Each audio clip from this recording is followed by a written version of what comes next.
அப்ஹில் டிரைவிங்கில் car ஓட்டிகிட்டு இருக்கும்போது park பண்ணுற மாதிரி ஒரு சூழ்நிலை ஏற்பட்டாலோ இல்லை காரை வந்து ஸ்டாப் பண்ணி எடுக்கிற மாதிரி ஒரு சூழ்நிலை ஏற்பட்டாலோ பின்னாடி விடாமல் எப்படி ஹேண்ட் பிரேக் மெத்தடில் எடுக்கிறது அப்படின்னு தான் அந்த வீடியோவில் சொல்ல போகிறேன். வாங்க நம்ம வீடியோக்குள்ளே போகலாம். இதை இன்னொரு மெத்தட்லையும் பண்ணலாம். அது half clutch binding point method. அந்த மெத்தடில் நான் ஆல்ரெடி நம்ம சேனலில் ஷார்ட்ஸாக போட்டிருக்கேன். அது இன்னும் பார்க்கல அப்படின்னா சேனலில் போய் விசிட் பண்ணி பாருங்கள். ஹேண்ட் பிரேக் மெத்தடை ஃபர்ஸ்ட் ஒரு இடத்துல பார்க் பண்ணி எப்படி எடுக்கிறது, எப்படி யூஸ் பண்ணுறது அப்படின்னு சொல்கிறேன். அடுத்து வந்து ஒரு மூவிங் டிராஃபிக்கில் வந்து எப்படி ஹேண்ட் பிரேக்கை யூஸ் பண்ணி நிப்பாட்டி எடுக்கிறது அப்படின்னு சொல்கிறேன். ஹேண்ட் பிரேக் மெத்தடை எப்படி ஃபஸ்ட்டு பார்க்கிங்லேருந்து எடுக்கணும் அப்படின்னா, ஃபர்ஸ்ட் நீங்கள் வந்து ஃபுல் கிளச் மிதிச்சுக்குங்க. தென் ஃபர்ஸ்ட் கியர் போட்டுக்குங்க. நெக்ஸ்ட் ஹேண்ட் பிரேக்கை ரிலீஸ் பண்ணுங்கள். ரிலீஸ் பண்ணி கீழே விட்டுறாதீங்க. அதை அப்படியே பட்டனை ப்ரெஸ் பண்ணி ஹோல்ட் பண்ணிடுங்க. அதுக்கப்புறம் ஸ்லைட் ஆக்சிலரேட்டர் ஒரு 1500 to 2000 RPM ஆக்சிலரேட்டர் கொடுங்க. நீங்கள் ஆக்சிலரேட்டர் கொடுத்ததுக்கு அப்புறம் கிளச்சை வந்து உங்களோட பைட்டிங் பாயிண்ட்டுக்கு கொண்டாங்க. நீங்கள் கொண்டாடுறதுக்கு அப்புறமே கார் வந்து ஃபார்வர்டில் இழுக்கிற மாதிரி ஃபீல் ஆகும். அதுக்கப்புறம் ஹேண்ட் பிரேக் ரிலீஸ் பண்ணிங்க அப்படின்னா வண்டி ஆட்டோமேட்டிக்காக முன்னாடி போக ஆரம்பிக்கும். நம்ம பார்க்கிங்லேருந்து எடுக்கும்போது நம்ம பின்னாடி வந்து ஒரு வண்டி நம்மளை ரொம்ப க்ளோஸாக பார்க் பண்ணியிருந்தாங்கன்னா நம்ம பேனிக்கில் என்ன பண்ணிடுவோம் அப்படின்னா ஆக்சிலரேஷன் அதிகமாக கொடுத்துருவோம். அதிகமாக கொடுத்துட்டு ஹேண்ட் பிரேக் வந்து ரிலீஸ் பண்ணி ஹாஃப் கிளச்சை விட்டோம் அப்படின்னா வண்டி வந்து வீல் ஸ்பின் ஆகி போயிடும். ஸோ இந்த இடத்துல பேனிக் ஆகாமல் நிதானமாக ஹாஃப் கிளச் கொடுத்து எடுங்க. உங்களுக்கு வண்டி டக்குன்னு பின்னாடி போயிடாது. அதுக்காக தான் ஹேண்ட் பிரேக்கை வந்து எடுக்கிறதுக்கு முன்னாடியே வந்து கியரை எங்கேஜ் பண்ண சொல்கிறோம். நீங்கள் கியர் எங்கேஜ் பண்ணியிருந்தீங்க அப்படின்னா ஹேண்ட் பிரேக் நீங்கள் ரிலீஸ் பண்ணிட்டாலும் நீங்கள் கிளச் வேகமாக விட்டுட்டாலுமே வண்டி கியரில் லாக் ஆயிரும், உங்களுக்கு பின்னாடி போகாது.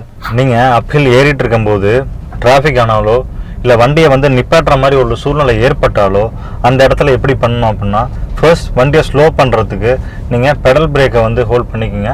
ஹோல்ட் பண்ணிட்டு கிளச்சை ஹோல்ட் பண்ணிட்டு வண்டியை நியூட்ரல் கொண்டாந்துருங்க. கொண்டாந்துட்டு ஹேண்ட் பிரேக் எங்கேஜ் பண்ணிடுங்க. ஹேண்ட் பிரேக் எங்கேஜ் பண்ணதுக்கப்புறம் இப்போ திருப்பி வந்து வண்டியை ஃபார்வர்ட் மூவ் பண்ணணும் அப்படின்னா ஜஸ்ட் திருப்பி வந்து ஃபுல் கிளச் ஃபர்ஸ்ட் கியர் வந்து எங்கேஜ் பண்ணிக்கோங்க. தென் ஹேண்ட் பிரேக்கை நீங்கள் பட்டன் ப்ரெஸ் பண்ணி அப்படியே வச்சுருங்க. நீங்கள் பட்டனை ப்ரெஸ் பண்ணி கீழே இறக்கிட்டீங்க அப்படின்னா வண்டி பின்னாடி போயிடும். நீங்கள் அப்படியே வச்சுருந்து அதுக்கப்புறம் ஹாஃப் கிளச் கொண்டாங்க. ஹாஃப் கிளச் கொண்டாந்துட்டு ஆக்சிலரேட் கொடுங்க. ஆக்சிலரேட்டர் கொடுத்ததுக்கப்புறம் வண்டி ஃபார்வர்ட் மோஷன் ட்ரை பண்ணும். அதுக்கப்புறம் வந்து ஹேண்ட் பிரேக் கீழே விட்டுட்டீங்க அப்படின்னா வண்டி வந்து முன்னாடி உங்களுக்கு போக ஆரம்பிச்சிடும். இதை நீங்கள் பேனிக் இல்லாமல் ரிலாக்ஸாக பண்ணீங்க அப்படின்னாலே ரொம்ப ஈஸியாக பண்ணிடுவீங்க. இது இல்லாமல் என்ன நடக்கும் அப்படின்னா பின்னாடி இருக்கவங்க லைட்டாக நீங்கள் ஒரு இன்ச் பின்னாடி விட்டாலே ஹாரன் பயங்கரமாக பண்ணுவாங்க. ஸோ அந்த டைமில் நீங்கள் பயப்படாமல் வண்டியை வந்து நீங்கள் எடுத்தீங்க அப்படின்னாலே ரொம்ப ஈஸியாக ரொம்ப சிம்பிளாக எடுத்துடலாம். இந்த சுச்சுவேஷனை நீங்களும் வந்து ஃபேஸ் பண்ணியிருப்பீங்க.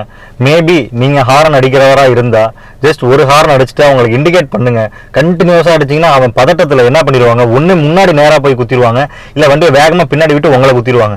அதனால் நீங்கள் எப்போதுமே ஒரு சேஃபர் டிஸ்டன்ஸ்லேயே இருந்துக்குங்க. ஹில்லில் வந்து பார்க் பண்ணும்போதோ இல்லை வந்து கண்டினியூஸ் பம்பர் டு பம்பர் டிராஃபிக்கில் மூவ் பண்ணும்போது ஒரு சேஃபர் டிஸ்டன்ஸ்லேயே பின்னாடி ஸ்டாப் பண்ணிக்கிங்க.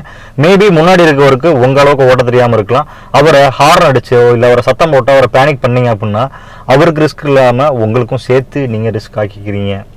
என்னோட ஒப்பீனியனில் half clutch biting point method இருக்குல்ல, அந்த மெத்தடே வந்து ரொம்ப ஈஸியராக நான் ஃபீல் பண்ணுறேன். மேபி நீங்கள் ப்ராக்டிஸ் பண்ணி பார்த்துட்டு உங்களுக்கு எந்த மெத்தட் ஈஸியராக இருக்குது அப்படின்னு நீங்கள் டிசைட் பண்ணிக்கிங்க. உங்கள் கார் மேபி ஃபுல்லி லோடடாக இருந்தாலோ இல்லை உங்கள் கிளச் பிளேட் ரொம்ப தேஞ்சிட்டாலோ நீங்கள் ஹாஃப் கிளச் மெத்தட் போகிறதுக்கு பதிலாக ஹேண்ட் பிரேக் மெத்தட் போகிறதே ரொம்ப சேஃப்.